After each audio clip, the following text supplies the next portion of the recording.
अस्सलाम वालेकुम, मैं हूं नौमान खान। नाज़रीन इकराम, कल इमरान खान ने बहुत बड़ा चक्का मारा, तोशाखाना केस को तहस नहस करके रख दिया, जिसके बाद जज हमायूं दिलावर भी परेशान रहे। जबकि दूसरी तरफ उमर अता बंदियान भी मैदान में आ चुके हैं। आखिरी मरहला शुरू हो चुका है, पीडीएम पर सख्ता तारी हो चुका है। अगले 2 दिनों बाद क्या होने जा रहा है? इमरान खान की नाअहली के बाद जज हमायूं दिलावर कहां पर जाने वाले हैं और क्या करने वाले हैं? सोशल मीडिया पर बहुत सारी चीजें चल रही हैं। कहीं पर वीजे लग चुके हैं तो कहीं पर फैमिली समेत बाहर शिफ्ट होने का प्लान है, लेकिन उससे पहले यह फैसला देना है। इस किस्म की खबरें सोशल मीडिया पर गर्दिश कर रही हैं, क्या इसमें कोई सदाकत है या नहीं है? लेकिन सबसे पहले हम आगाज करने वाले हैं इमरान खान ने जो कल चक्का मारा और जज हमायूं दिलावर के सामने जो अपने पहले गवाह का नाम लिया और कहा कि अगर आपने सच्चाई जाननी है तो आप इस शख्स को बुला लीजिए, इनसे गवाही लीजिए, क्योंकि तमाम तर मेरे मामलात जो उस वक्त बीइंग अ प्राइम मिनिस्टर मेरे डील किया करते थे वो ये शख्स डील किया करते थे।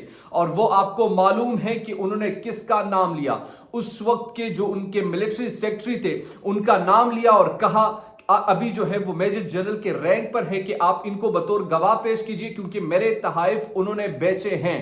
अब इस पते को इमरान खान का सबसे बड़ा पता करार दिया जा रहा है। जो लोग समझते थे कि इमरान खान के पास अब कार्ड बंद हो चुके हैं तो उनके लिए ये पहला पता था, और इमरान खान जानते हैं कि ये बोगस किस्म का केस है जो कि उन पर ठोसने की कोशिश की जा रही है, लेकिन उससे वो निकलने की ना सिर्फ उम्मीद कर रहे हैं बल्कि अगर यहां पर वो डिस्क्वालीफाई भी हो जाते हैं तो आगे जाकर क्या होगा, ये बड़ी इंटरेस्टिंग सिचुएशन है।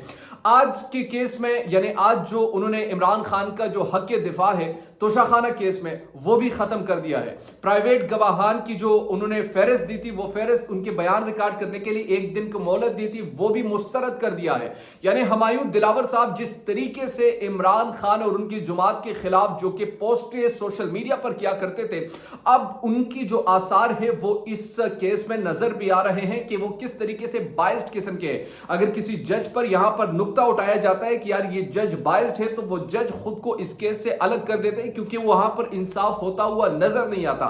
लेकिन इस केस में कुछ डिफरेंट होने जा रहा है। यहां पर सबको मालूम है कि ये जज जो है ये एक किस्म के लिए बायस्ड है, लेकिन इसके बावजूद भी वो डटा हुआ है। वो ये कहता है कि मैं नाअहल करवा कर ही रहूंगा। जब ये जज ये कह दे या उनकी जहन ये बन जाए कि उनको नाअहल करवा कर ही वो रहना है, तो आप फिर तसव्वुर कीजिए कि उस इंसाफ का क्या होगा। क्योंकि यानी मैं एक आसान मिसाल से आपको समझाता हूं। मैं अगर कह दूं मेरा कोई केस अदालत में लगा हो और मुझे कहीं से इंफॉर्मेशन मिल जाए या जज की तर्ज अमल से या जज के सोशल मीडिया से, क्योंकि वो आपके जहनियत को वो शो करती है कि वह आप किस जहनियत और किनको पसंद करते हैं किनको नापसंद करते हैं, और मुझे नजर आ जाए कि यार ये जज तो मेरे खिलाफ है, तो ये किस तरह हो सकता है कि वो मेरे हक में फैसला दे, क्योंकि उनके पास तो एक मौका आ चुका है कि अब मैं इसे सबक सिखाऊंगा। तो इस जज को बुनियादी तौर पर इसके लिए खास तौर पर इंजेक्ट किया गया है, या मैं इसलिए इंजेक्ट इसे कहूंगा क्योंकि सोशल मीडिया के पोस्ट, अच्छा फिर कहते हैं ये अकाउंट तो मेरा है, ये पोस्ट मेरे नहीं है। अच्छा, वो पोस्ट उनके तकरीबन कितने अरसा हो चुका है, वो पोस्ट उनके पड़े हैं, सोशल मीडिया का अकाउंट उनका है, पोस्ट पता नहीं किसी और के, लेकिन पड़े हैं उसमें, ना वो डिलीट करने की कोशिश कर रहे हैं। और फिर एफआईए किस किस्म की उसमें तहकीकात कर सकती है? एफआईए के पास तो यानी एक्सेस ही नहीं है। फेसबुक आप किस तरह डिटरमाइन करेंगे? यानी एफआईए उसको डिटरमाइन कर ही नहीं सकती क्योंकि उनके पास एक्सेस उस चीज की नहीं है। तो वो ये फैसला कर दे कि हाँ अकाउंट तो जज साहब का ही है, लेकिन जो ये पोस्ट है ये उनके नहीं है। अच्छा, अब क्या होने जा रहा है? अगले 2 दिनों में शायद ये हो जाए कि इमरान खान को वो नाअहल कर दे, क्योंकि फाइनल जो आर्गुमेंट है वो कल उन्होंने बुला लिए कि अपने फाइनल आर्गुमेंट दे दे। फाइनल आर्गुमेंट के बाद अब क्या होगा? अब वो फैसला देंगे, फैसले में फर्ज करें इमरान खान को वो डिस्क्वालीफाई कर दे। डिस्क्वालीफाई करने के बाद अब इमरान खान ने जो ये कार्ड खेला है कि जनाब मेरे मिलिट्री सेक्रेटरी से आप पूछे कि उसने मेरे तहाइफ को डील किया था।